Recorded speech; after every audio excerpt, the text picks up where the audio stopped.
primeiro permitir que eles utilizem a palavra e depois auxiliá-los aqui na conexão entre as colocações que foram feitas pelo professor Jean-Hugues, certamente as observações que o Dr. Cláudio deve fazer sobre o trabalho que a Secretaria de Atenção à Saúde do Ministério da Saúde do Brasil realiza no sentido de regular na perspectiva de oferta, de garantia de oferta dos serviços e produtos de saúde no sistema público de saúde brasileiro. A Secretaria de Atenção à Saúde, ela trata da organização, da oferta dos serviços e produtos por parte do sistema público de saúde, e o Departamento de Avaliação e Controle, onde o Cláudio trabalha, é o grande responsável por elaborar os instrumentos responsáveis pela atividade de regulação. E ele deve, claro, abordar essa questão da regulação como uma ferramenta de organização da oferta desse serviço e produtos. Cláudio, por favor.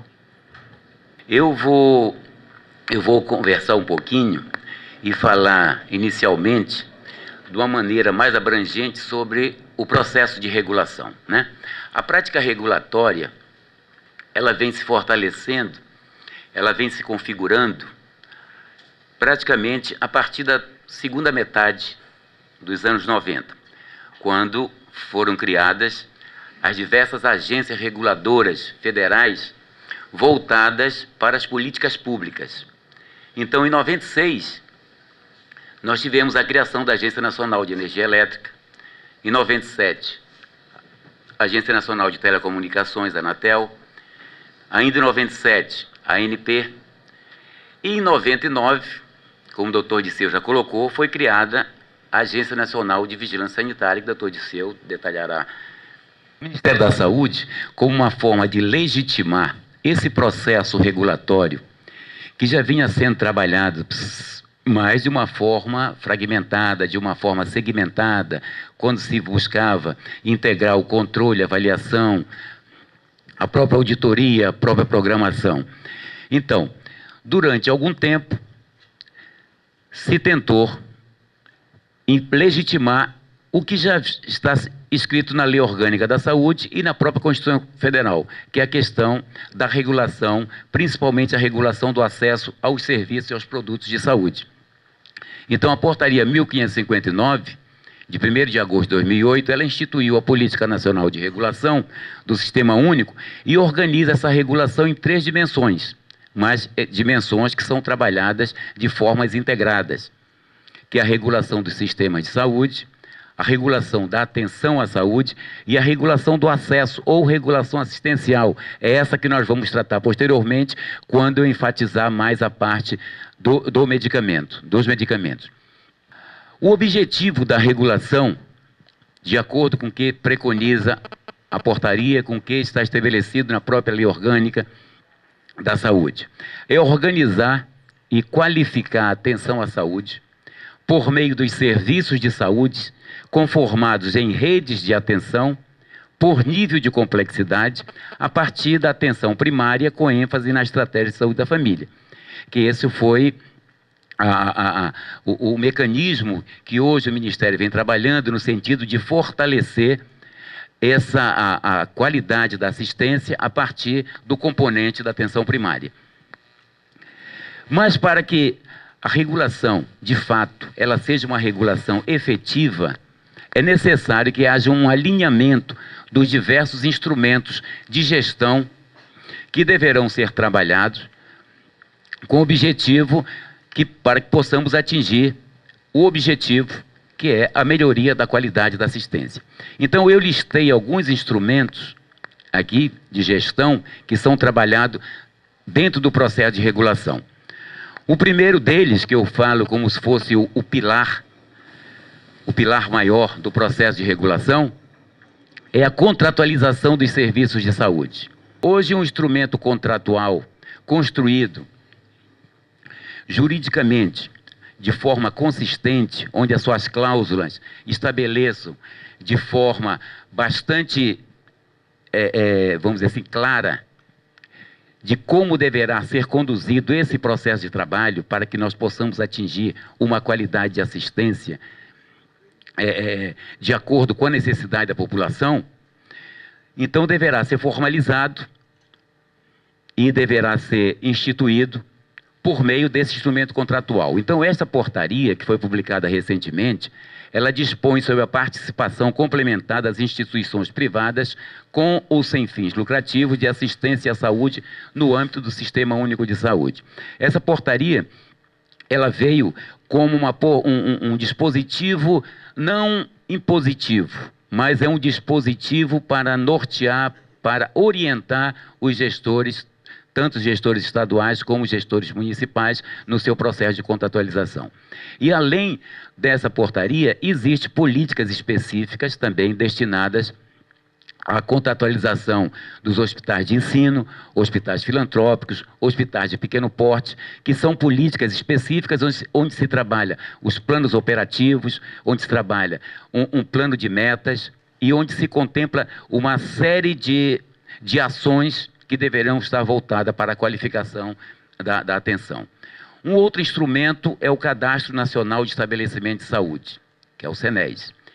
Eu conceituo como a identificação dos estabelecimentos de saúde, onde constam as informações referentes à estrutura física, serviços, equipamentos disponíveis e recursos humanos. Então, isso é muito importante quando você faz o processo da regulação e quando você institui a contratualização, que ela deve estar centrada no que dispõe o Cadastro Nacional de Estabelecimentos de Saúde. Um outro instrumento é a Programação Pactuada Integrada. Esse é um processo de planejamento que define e quantifica as ações de saúde na busca da equidade do acesso em todos os níveis de complexidade, orienta a alocação de recursos da assistência pela lógica do atendimento às necessidades de saúde da população. Essa programação é que eu defino como um planejamento ascendente. Essa programação pactuada integrada, isso é uma programação no âmbito dos estados e ela é trabalhada por meio da consolidação da programação dos municípios que constituem o estado. Então, isso tudo é coordenado geralmente pelas secretarias estaduais de saúde. Um outro instrumento são os protocolos clínicos e as diretrizes de fluxos assistenciais, né, que vão definir por linhas de cuidado aqui o atendimento que será dispensado à população. A tabela de procedimentos, medicamentos, órteses, próteses e materiais especiais do SUS é outro instrumento também trabalhado no processo da regulação, outro instrumento de gestão. Essa tabela hoje é uma tabela, ela é única, onde existe todo o elenco de procedimentos, de medicamentos, de materiais que vão ser utilizados em procedimentos que requerem órteses e próteses. O Sistema de Informação Ambulatorial, também um outro instrumento trabalhado no processo de regulação, que permite verificar a programação por estabelecimento de saúde, comparando as informações de produção. Então, esse instrumento, ele é também um instrumento, vamos dizer assim, um instrumento de monitoramento, um instrumento regulador, porque ele permite que nós possamos fazer o cruzamento entre aquilo que foi programado e aquilo que foi executado. Então, é uma forma também de você implementar o processo da regulação. O Sistema de Informação Hospitalar Descentralizado, também na mesma lógica que o Sistema de Informação. E, por fim, o complexo regulador. Essa estrutura que, de fato, ela vai assegurar, ela vai garantir a regulação do acesso. O que é o complexo regulador? É a estrutura que operacionaliza as ações de regulação do acesso, tanto para assistência, como para produtos, como para órteses e próteses, para qualquer material. E ela é composta por centrais de regulação e unidades de saúde. E a abrangência desse complexo é uma abrangência ou municipal, ou estadual, ou então regional, dependendo da conformação e dependendo do que for do que foi estruturado pelas secretarias de Estado e secretarias de município. Essa central, esse complexo regulador, ele é conformado em diversas centrais de regulação, né? Central de regulação ambulatorial, central de regulação de internações hospitalares, central de regulação de urgência e a Central Nacional de Regulação da Alta Complexidade. Aqui eu vou destacar a importância da Central Nacional de Regulação da Alta Complexidade. Isso aqui eu faço um destaque porque essa estratégia de atendimento à população, em alguns momentos, ela chega a gerar algumas ações judiciais no âmbito do Ministério. Por quê? Essa Central Nacional de Regulação da Alta Complexidade, considerando a diversidade do país, do nosso país, né, de dimensões continentais e de diferentes recursos na área da assistência, principalmente a dificuldade dos estados da região norte e alguns da região nordeste.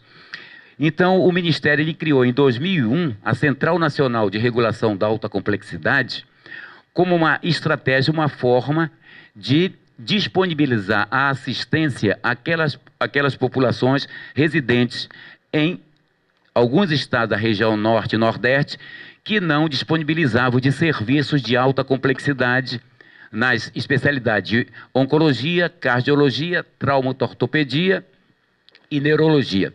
Só que são procedimentos, alguns procedimentos eletivos. E o que vem gerando uma certa dificuldade na operacionalização desta central é que muitos estados e muitos municípios estão inserindo procedimentos de urgência, quando existe uma política específica para urgência. Então, alguns procedimentos de urgência são inseridos na central e, com isso, gerando algumas ações judiciais, porque existe uma tramitação toda, quer dizer, o laudo é inserido, cada estado tem a sua central, é um sistema online, cada estado tem a sua central, esse laudo é disponibilizado a nível nacional para nós lá no Ministério, nós direcionamos o laudo para uma análise, uma avaliação por especialista, ele retorna e nós direcionamos a quem deverá atender. Só que no caso da urgência, nós não temos tempo hábil para fazer isso, e com isso gerando algumas ações judiciais.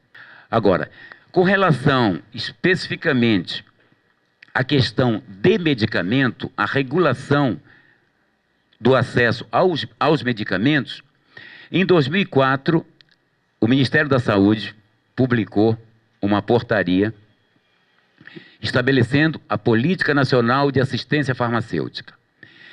E a partir daí se vem trabalhando como se garantir o acesso dos medicamentos à população. Mas essa portaria, ela aprova, a portaria 2981, de 26 de novembro de 2009, e ela foi republicada em dezembro de 2009. E ela aprova o componente especializado de assistência farmacêutica, que é parte integrante da Política Nacional de Assistência Farmacêutica. Então, por que foi publicado esta portaria, né? Isso foi feito um estudo com as diversas sociedades, das especialidades médicas, e é uma estratégia de acesso a medicamentos no âmbito do Sistema Único de Saúde. É caracterizado pela busca da garantia da integralidade do tratamento medicamentoso e trabalha por linhas de cuidados, definidas em protocolos clínicos e diretrizes terapêuticas. Então, essa portaria, ela foi trabalhada e ela está sendo implementada para que o acesso à parte de medicamentos, principalmente em determinadas patologias, como a hepatite B, a hepatite C, medicamentos de pós-transplantados, medicamentos quimioterápicos, medicamentos do mal de Alzheimer. Então, são várias e outras patologias que necessitam de uma atenção em termos de medicamento de forma mais efetiva. Então, dessa forma, se trabalhou 3 grupos de medicamentos. Agora, nós não vamos confundir aqui o grupo com o grupo da tabela unificada. Então, isso provavelmente será revisto ainda pelo Ministério, porque para que não haja uma confusão entre o grupo que se trabalha, porque a tabela unificada ela trabalha por grupo, subgrupo e forma de organização. E aqui nós definimos os 3 grupos para o componente especializado de assistência farmacêutica. Então, o grupo 1 é o grupo de medicamentos que fica sob a responsabilidade da União, a responsabilidade do Ministério. Tá? São os grupos, os medicamentos de maior complexidade. O grupo 2 são medicamentos de complexidade menor, que ficam sob a responsabilidade dos estados e do Distrito Federal. E o grupo 3, medicamentos com uma complexidade menor ainda, que ficam sob a responsabilidade de municípios e do Distrito Federal também. Por quê? Porque o Distrito Federal há uma especificidade. Ele é tanto um estado como um município. Então, justamente por isso que ele se responsabiliza por esses 2 grupos de medicamentos. A incorporação de novo medicamento, porque nós nos deparamos muito com medicamentos em fase experimental, que não tem ainda o registro da Anvisa. Então, assim como procedimentos também, procedimentos de cirúrgicos também, que em fase experimental também, que às vezes chegam a originar algumas ações judiciais. Então, no caso do medicamento especificamente, a incorporação de novo medicamento, ela é efetivada após a publicação da versão final do protocolo clínico e diretrizes terapêuticas, mediante pactuações na Comissão Intergestores Tripartite, que é a CIT. Então, o que é isso? Então, quando se vai incorporar um novo medicamento no rol de procedimentos da tabela SUS, a necessidade de que esse protocolo clínico e as diretrizes terapêuticas sejam aprovados. Primeiramente, é colocada em consulta pública. Então, o protocolo clínico e as diretrizes são colocadas em consulta pública e após, por um determinado período, e após a aprovação e após a contribuição de todos, alguns segmentos da sociedade, pelo menos a sociedade de entidade de classe,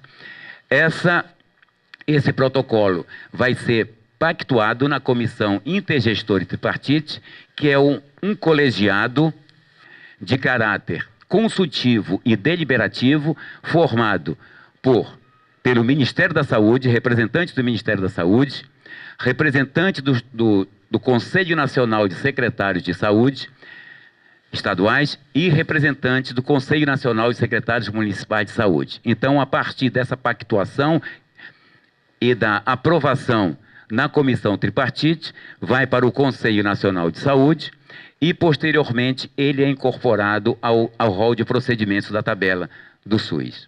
Como é feita essa execução do componente especializado da assistência farmacêutica, né? Direcionado mais especificamente no atendimento, na qualificação da assistência ao usuário. Nós trabalhamos, geralmente, são trabalhadas 5 etapas. A primeira etapa é a solicitação feita pelo paciente ou pelo seu responsável. Então, o paciente é atendido, ele leva a solicitação de acordo com o laudo, documento, que é preenchido pelo médico, leva a uma unidade de saúde, que é autorizada pelo gestor estadual ou pelo gestor municipal. Agora, recentemente, nós implementamos uma forma na melhoria, porque antes essa solicitação só poderia ser feita por um profissional que trabalhasse em uma instituição pública. Hoje não. O profissional da iniciativa privada, ele também poderá fazer essa solicitação, desde que ele esteja cadastrado no Cadastro Nacional de Estabelecimento de Saúde e Profissionais, no CNES, e que ele preencha o laudo em conformidade com o estabelecido na portaria.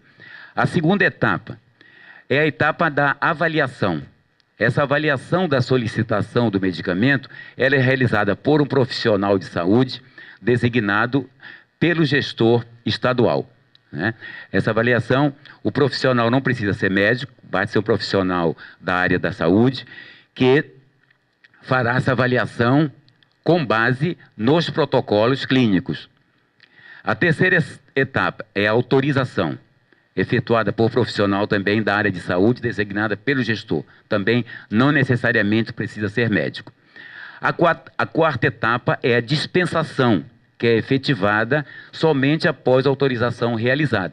Agora, essa dispensação, ela já é de responsabilidade do gestor local. Então, é uma preocupação nossa, do nível federal, com relação à questão da gestão do medicamento, né? A questão do acondicionamento, a questão de você fazer a vigilância correta, para que não haja perda do medicamento, que não expire a sua validade, que você mantenha sempre aquele estoque necessário para atender a população adscrita.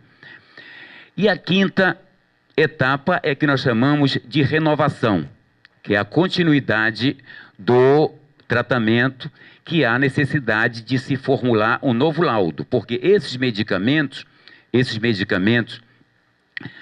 do componente especializado, eles são autorizados por meio do que nós chamamos da APAC, é Autorização de Procedimentos de Alta Complexidade, Alto Custo. Então, é um formulário que poderá ter uma validade de 1 a 3 meses, então, dependendo de cada patologia.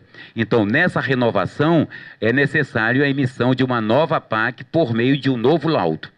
Os documentos necessários para a solicitação é a cópia do Cartão Nacional de Saúde, a cópia do documento de identidade, o laudo para solicitação, avaliação e autorização de medicamentos componente especializado da assistência farmacêutica, cuja sigla é LME. Não tem nada a ver, mas é essa sigla aí que, entendeu? Se fosse colocar a sigla ficaria enorme, mas é resumida.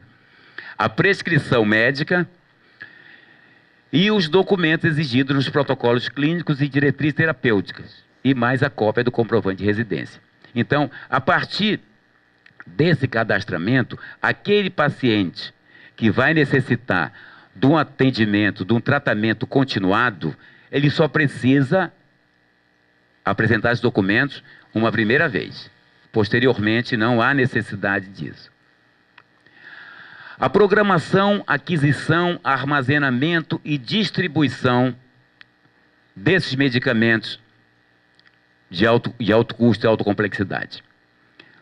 A programação, o armazenamento e distribuição é de responsabilidade das Secretarias de Saúde dos Estados, do Distrito Federal e dos municípios. Daí a importância que eu citei anteriormente da capacidade de gestão dessas secretarias, né? Da importância de você manter uma programação condizente, de acordo com o seu perfil epidemiológico e de acordo com a série histórica que vem sendo trabalhada com relação a essas patologias que dependem desse tipo de medicação. Então, isso é muito importante quando você trabalha a questão, principalmente, da programação e a questão de você fazer o armazenamento do medicamento para que não haja perda de medicamento. A aquisição dos medicamentos do grupo 1 é feita pelo Ministério da Saúde, né, que são os medicamentos de maior complexidade e os medicamentos de custo mais elevado. A aquisição dos medicamentos do grupo 2 e 3 é feita pelas Secretarias de Saúde dos Estados, Distrito Federal e dos municípios. Essa lista de procedimentos, ela é um anexo dessa portaria que eu citei, a 2891, né? Ela contém aproximadamente umas 240 e poucas páginas, mas está disponibilizada no site do Ministério da Saúde, www.saude.gov.br. Esses medicamentos, ainda do grupo 2, que são de responsabilidade dos estados e do Distrito Federal, eles poderão ser adquiridos também pelo Ministério, desde que haja uma pactuação, desde que haja uma dificuldade em alguns estados fazerem a aquisição. Então, no nível central, ficaria mais fácil a aquisição desses medicamentos. Então, é feita uma pactuação de algumas secretarias com o Ministério da Saúde para que seja ampliada essa compra de medicamento do grupo 2. Essa programação, ela é uma programação anual. E ela é de responsabilidade das secretarias estaduais de saúde e do Distrito Federal e deverá ser enviada ao Ministério, para Secretaria de Ciência e Tecnologia, Departamento de Assistência Farmacêutica e Insumos Estratégicos, no período de 1º a 20 de julho de cada ano. E há também uma programação trimestral, que será encaminhada pelas secretarias estaduais, conforme o cronograma estabelecido no artigo 53 dessa portaria do componente. Essa programação trimestral, ela tem a finalidade de fazer o encontro de contas e, além disso, permitir uma readequação na sua programação. Caso ocorra a inclusão de novos pacientes, então é permitido que ocorra essa alteração, essa inclusão, uma vez que o documento, a PAC, que eu citei anteriormente, que é o documento de autorização de procedimento de alto custo e alta complexidade, ele tem uma validade maior de 3 meses. Então, justamente por isso que essa programação também tem esse viés trimestral. O financiamento dos medicamentos, como já foi citado, o grupo 1 é do Ministério da Saúde, o grupo 2 da Secretaria de Estado e do Distrito Federal, e o grupo 3 é financiado pelas Secretarias Municipais de Saúde, conforme a regulamentação do componente básico da assistência farmacêutica, né? Isso aqui são formas de financiamento. Essa forma de financiamento, ela está estabelecida na portaria 204 do Ministério da Saúde, que trata do bloco de financiamento para todas as ações e serviços de saúde no âmbito do Sistema Único de Saúde. A estratégia de trazer para o encontro uma discussão sobre o acesso aos produtos e serviços, e a abordagem que foi feita aqui nos remete a compreender, talvez de maneira mais precisa, quais são algumas das grandes dificuldades que nós enfrentamos no atual estágio de desenvolvimento do sistema público de saúde aqui no Brasil. Como nós pudemos perceber,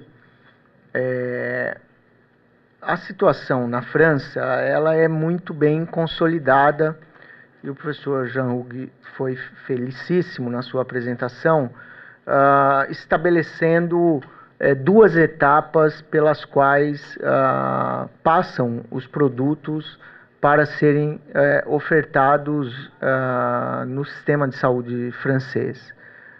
Uma etapa, a questão do registro, que eles tratam como autorização de colocação no mercado na França, que é uma etapa cumprida pela autoridade sanitária do país e que analisa questões relativas à eficácia e à segurança dos produtos. E uma segunda etapa cumprida pela Comissão de Transparência, que define, mediante critérios de caráter epidemiológico, observando a importância do agravo à saúde no contexto da saúde pública francesa, e critérios relacionados aos produtos, estabelecendo então os níveis de reembolso, e essa comissão então tem a prerrogativa de definir, mediante o interesse relacionado ao produto, às suas características, às características das doenças, os níveis de reembolso, que podem ser total, quando as pessoas não fazem qualquer pagamento, o Estado francês se responsabiliza por ele, ou os produtos que não sofrem qualquer reembolso e ficam sob responsabilidade exclusiva do cidadão que, por algum motivo, resolve consumir o produto, né? Mas, de qualquer maneira, muito bem sedimentada a existência da Comissão de Transparência, a questão da taxa de reembolso, os critérios que foram definidos e são definidos pela Comissão de Transparência, tanto para os produtos que ficam à disposição nas farmácias, como para os produtos que são ofertados nos hospitais. E o que chama atenção, no caso, eu acho que é o mais relevante, é a tranquilidade e a aparente solidez com que esse sistema funciona sem que gere mais conflitos do que facilidades. E, aparentemente, essa situação ela se baseia no fato de que esse sistema ele é mais consolidado, ele é mais compreendido e de tal forma que a sociedade e os poderes aparentemente não têm dúvidas das competências e das responsabilidades atribuídas ao órgão sanitário que concede o registro e a esse órgão do governo, a Comissão de Transparência, na definição desses níveis de reembolso, né? Bom, uma diferença bastante grande com a situação que a gente vive no Brasil, no que se refere ao enquadramento dos produtos, porque na França se fala de níveis de reembolso e aqui no Brasil a definição é de financiamento público ou não, por meio do sistema público, que garante o acesso gratuito e universal ao produto, ao procedimento ou ao medicamento, ou não, né? E aí eu pretendo falar um pouco sobre isso, que aí encaixa um pouco na abordagem que o Cláudio faz, de todo o aparato que é necessário que se monte para que o Estado brasileiro consiga gerenciar o acesso a esses produtos e serviços e procedimentos que, de alguma maneira, são definidos e ofertados aqui no Brasil, né? É importante ainda ressaltar que algumas questões aqui no Brasil já não geram mais nenhuma dúvida, né? Nós trabalhamos numa perspectiva de um sistema de saúde que seja universal, onde todos os brasileiros tenham acesso de forma gratuita à assistência à saúde. E nós temos, ao longo desse tempo, buscado definir os contornos desse sistema, entendendo que ele precisa, sim, ser muito sólido no financiamento, precisa de recursos públicos, mas precisa também ser muito sólido na sua capacidade de fazer regulação, porque em nenhum lugar do mundo um sistema público de saúde com característica universal consegue funcionar sem sólido sistema de regulação, porque é necessário que existam instâncias que sejam definidoras e reconhecidas como tal para determinar como se dá o acesso, de que forma, em que organização, a quais produtos e fundamentalmente dessa maneira garantindo, além do princípio da universalidade, um outro princípio que é tão ou mais importante do que esse, que é o princípio da equidade. O Estado precisa tratar os diferentes de maneira diferente, o Estado precisa garantir ao conjunto da sociedade os mesmos direitos e, dessa forma, há necessidade que se definam sistemas de regulação muito eficientes e, claro, que, dada a complexidade do sistema, é muito complexo também definir, fazer funcionar um sistema de regulação como esse. Mas algumas coisas estão absolutamente consolidadas. A assistência básica no Brasil, ela é acessível a todos nós, né, com maior ou menor grau de dificuldade, mas nós já temos equipes de saúde da família que conseguem atender praticamente 110, 120 milhões de brasileiros. As unidades básicas de saúde ficam, via de regra, próximas às nossas casas e qualquer brasileiro pode acessar, né? E a atenção básica garante outras coisas. O Programa Nacional de Imunização no Brasil é o maior programa de fornecimento de vacinas no âmbito público do mundo. E ninguém tem dúvidas a respeito disso, e muito pelo contrário, as pessoas até estranham às vezes quando veem ofertas para venda de vacinas, né? E se sentem, olha, mas eu não preciso comprar a vacina porque eu vou à unidade básica de saúde e consigo acesso, né? O atendimento especializado, em algumas situações, também já não gera mais nenhuma dificuldade. O tratamento da AIDS, por exemplo, ele é universal e todos os portadores, as pessoas que vivem com HIV, têm acesso ao tratamento, ao diagnóstico, sem grandes dificuldades. O que se discute, às vezes, é um novo medicamento que surge, e aí entra justamente naquela segunda etapa que a França também executa. Bom, um novo produto precisa ser analisado em comparação com aqueles que já estão ofertados para se verificar se ele agrega, e os critérios que são usados aqui no Brasil, na técnica de avaliação de tecnologias em saúde, são critérios que são utilizados no mundo todo. Se faz estudos de efetividade e os critérios com pequenas variações, mas são os mesmos critérios que são usados na França, na Inglaterra, na Austrália, no Canadá, que são países que fazem isso de maneira mais presente. A hepatite, nós temos acesso universal aos exames de hepatite e aos tratamentos de hepatite, e se gera muito pouca dúvida a respeito disso aqui. Esse direito ele já existe de direito e tem sido exercido de fato. E o Estado brasileiro tem conseguido, na grande maioria dos casos, responder a isso, né? E poderíamos citar exemplos mais localizados. Por exemplo, o Brasil trata universalmente a doença de Gaucher, que é uma doença que está na pauta agora aí dos conflitos desse sistema universal. A doença de Gaucher é uma doença genética, acomete pouquíssimas pessoas no mundo todo, não passam de 5 mil portadores dessa falha genética ao redor do planeta. Aqui no Brasil nós tratamos 600 pacientes que têm acesso ao diagnóstico por técnicas de genética e o acesso ao tratamento. São hoje 610 pacientes que são tratados no Brasil. Apenas esses 610 a um custo de mais de 300 milhões de reais por ano.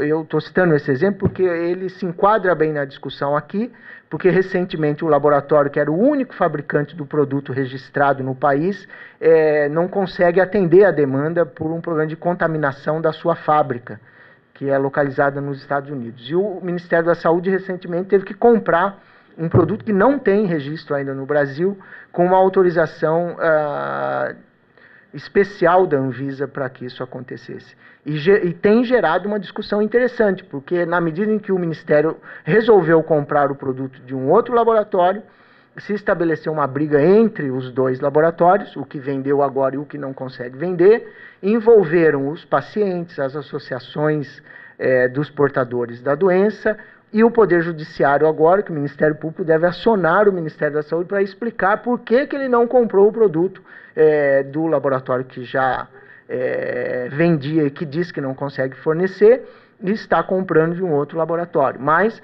é um caso bastante significativo, é uma doença bastante rara, são 610 pacientes em 190 milhões de brasileiros que são assistidos sem nenhum problema e sem nenhum conflito pelo SUS, né? E o atendimento hospitalar, que é importante, é que tanto nesse atendimento especializado, ambulatorial, como no atendimento hospitalar, aqui no Brasil, muitos dos serviços de assistência e diagnóstico são oferecidos pelo setor privado, que oferecem o seu serviço ao setor público e o Estado paga por esses serviços. Os hospitais recebem por isso. Tem mudado o jeito de receber. Antes recebiam tudo por procedimento.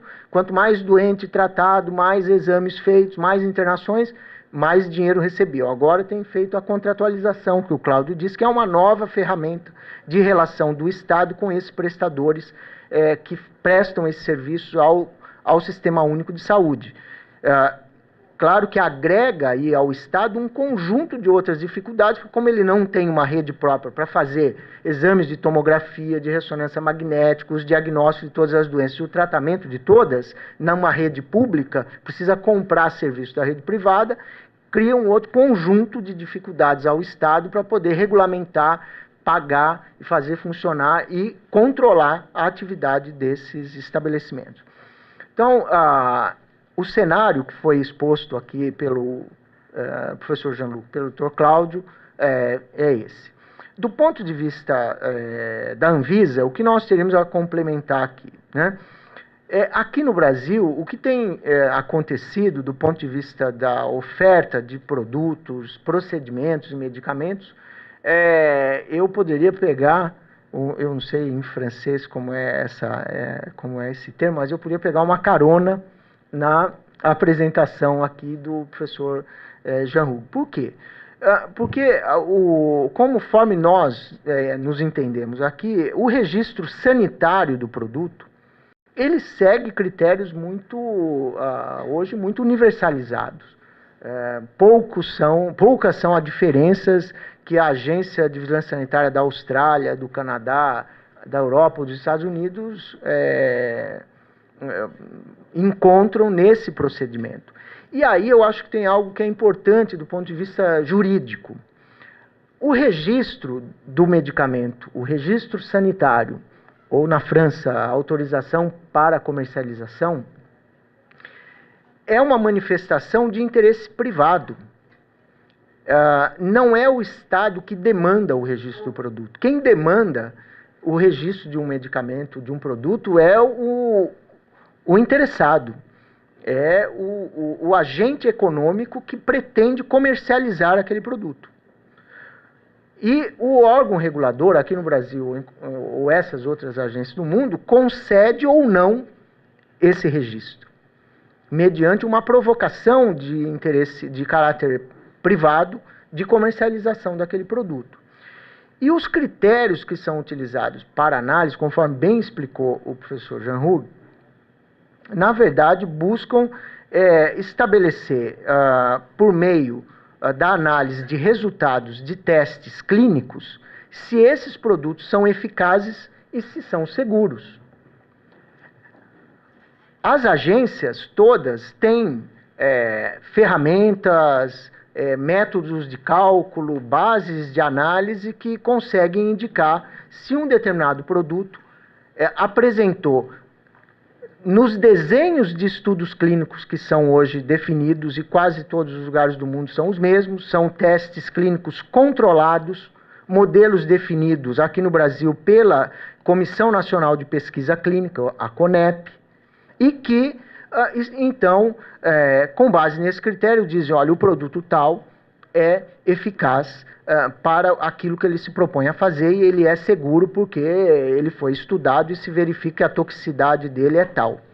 Então, citando um exemplo concreto, há pouco tempo, eu, inclusive, sempre manifestei um desconforto por isso, mas foi registrado um produto aqui no Brasil, que é um produto para tratar câncer em pacientes em fase terminal, câncer de fígado, e esse produto ele foi testado fora do Brasil, num conjunto de 32 pacientes. 16 pacientes tomaram um placebo e 16 tomaram esse medicamento. Os pacientes que tomaram placebo, eles tiveram uma sobrevida de 8 meses. E os pacientes que tomaram esse medicamento tiveram uma sobrevida de 10,4 meses. Ou seja, os pacientes que tomaram o medicamento viveram 30% a mais do que aqueles pacientes que tomaram placebo. Placebo é um medicamento inócuo, composto por não tem princípios ativos, não tem substância ativa. E esse é um critério. O produto ele gerou um efeito em 30% dos pacientes, então ele é reconhecido como um produto eficaz. A questão que se coloca aí é que a Anvisa e as agências reguladoras não têm nenhum outro critério baseado em leis que permita dizer, olha, mas espera lá, se uma pessoa viveu 8 meses tomando placebo e viveu 10,4 meses tomando esse medicamento, o que de fato representa esse medicamento para a vida das pessoas? E qual é a qualidade de vida desse paciente? O que se agregou a essa pessoa, né? E a questão é, o placebo custa nada. E o tratamento desses 10,4 meses custa R$850 mil. Bom, Não cabe aqui uma análise ética ou de outra ordem dessa questão, mas apenas para explicar. Essa é a análise que as agências fazem, foi isso que o professor Jean Hug explicou. Então, trata-se de análise restrita aos critérios de eficácia e segurança em testes clínicos controlados e, em muitos casos, não comparados, como que eu citei, compara com placebo. Outras vezes se compara com outros produtos que já existem no mercado. É isso que a Anvisa faz, é isso que a agência francesa faz, a EMEA faz e outras agências fazem. Aí vem uma etapa subsequente. Bom, entre todos os produtos que estão no mercado, quais serão aqueles que serão ofertados na França no sistema de reembolso, na Inglaterra no sistema público de saúde e aqui no Brasil pelo SUS, pelo sistema público de saúde ou não? Qual é o trabalho que se faz aí? É um trabalho comparativo. Bom, eu tenho uma doença, exemplo, de novo, a doença de Gaucher. Havia até 4 anos atrás um único produto, então não há muito que se discutir, esse produto é eficaz. Essa doença ela é importante do ponto de vista epidemiológico e sanitário. É importante que o Estado brasileiro assista e acolha esse cidadão e trate esse cidadão?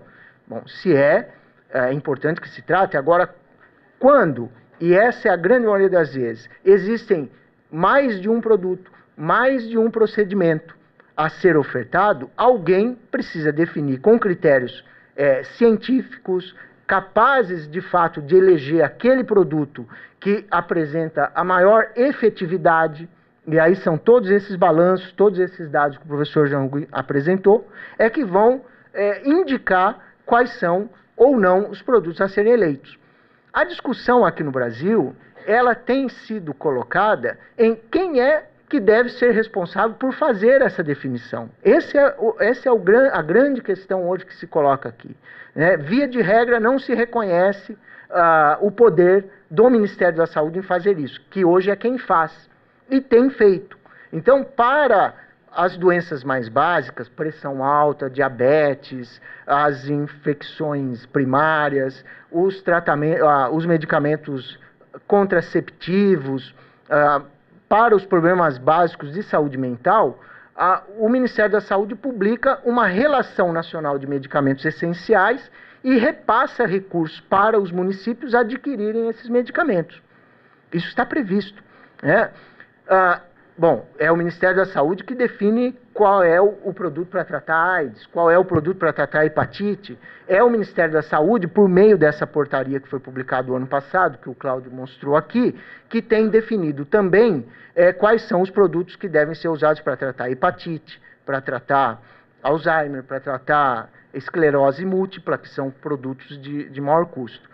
O Ministério faz isso por meio de uma comissão ligada à Secretaria de Ciência e Tecnologia do Ministério, formada por representantes de outros órgãos do Ministério, da Anvisa, da Agência Nacional de Saúde Suplementar também, que se debruçam sobre esses critérios que são muito semelhantes aos que a Comissão de Transparência utiliza na França e que são semelhantes ao que a Agência de Incorporação de Tecnologia da Austrália e do Canadá, que são agências separadas da Agência de Vigilância Sanitária, adotam para definir esses produtos que serão financiados pelo sistema público.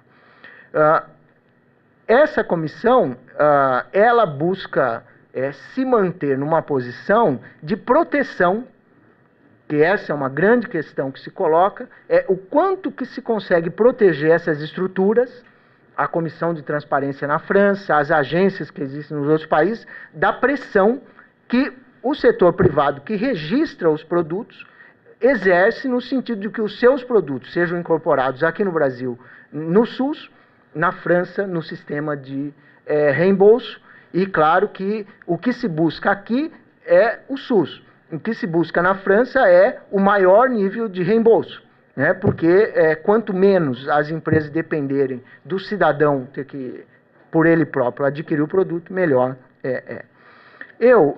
Professor Ricardo, eu fui também, ao longo dessa minha história profissional, secretário municipal de saúde por 5 anos, em 2 municípios no interior de São Paulo, uma cidade menor de 30 mil habitantes, e depois um município de 230 mil habitantes, que é São Carlos. E eu, ao longo desse tempo, eu conseguiria contribuir aqui dizendo que é possível identificar 3 fatos geradores das ações judiciais aqui no Brasil que são mais frequentes, né? 3 situações, eu diria. A primeira situação é aquela onde o procedimento, o produto ou o medicamento está definido em algum instrumento de financiamento do sistema e de maneira muito explícita, mas o sistema, por algum motivo, não oferece. Ou o secretário de saúde do município é ineficiente, ou o dinheiro que deveria ser usado para comprar esse produto foi usado para comprar outra coisa, ou alguma coisa deu errado no meio do caminho, não é? Essa é uma situação que nós observamos muito. É o paciente que não consegue a cirurgia de hérnia, é o paciente que não consegue a consulta com o oftalmologista, é o paciente que não consegue o glicosímetro para fazer a medição da glicemia. Uma outra situação é que a situação onde o sistema de saúde oferece um determinado procedimento, um determinado produto ou medicamento para aquele agravo à saúde. Está definido, olha, pelos estudos, por esses critérios todos, a melhor opção para o manejo da hipertensão, no caso desse paciente, é tal produto, mas se prescreve um outro, tanto no sistema público ou no privado, e na medida em que a pessoa tem essa prescrição, essa indicação de um outro procedimento, um outro produto, e não encontra disponível no sistema, ele demanda ao judiciário porque alguém diz para ele que aquele é melhor. E uma terceira situação, quando o sistema ainda não resolveu o que se faz com um determinado problema de saúde. Eu sei disso há pouco tempo, o Ministério tratou de incorporar tratamento para hipertensão arterial pulmonar, porque havia uma dificuldade grande do ponto de vista epidemiológico de conhecer quantos doentes havia no Brasil.